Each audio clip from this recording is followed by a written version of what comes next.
అభ్యర్థుల మార్పులు అన్నటువంటి చోట ప్రతిఘటన రాకుండా ఉంటుందని జగన్ ఏమన్నా అనుకుంటాడా?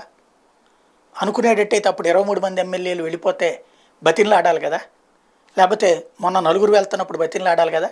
ఎమ్మెల్సీ ఎన్నికల రోజున మాకేదన్నా చేస్తారా అని అడిగితే మేకపాటికి ఎమ్మెల్సీ ఇస్తానన్నారు తప్పించి ఎమ్మెల్యే ఇవ్వరని తేల్చి చెప్పేశారు. శ్రీదేవికి సేమ్, ఆనంకి అసలు పట్టించుకోలేదు. కోటంరెడ్డి శ్రీధర్ రెడ్డిది అంతే. అంత జరిగిన తర్వాత కూడా ఆ టైంలో నేను మిమ్మల్ని చూసుకుంటాను, మీకు ఎమ్మెల్యే సీట్లు మళ్ళీ ఇస్తానంటే వాళ్ళందరూ ఓటేసేవాళ్ళు కదా! అప్పుడు ఎమ్మెల్సీ గెలుచుకునేది కదా వైసీపీ.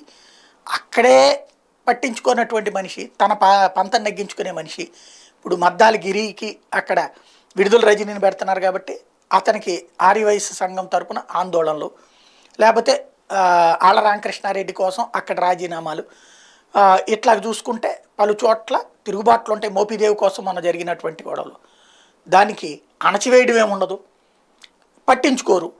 ఇది ప్రయోజనం ఇస్తుందా నష్టం ఇస్తుందా అన్నటువంటిది మాత్రం ఎన్నికల తర్వాతే తేలాల్సి ఉంది.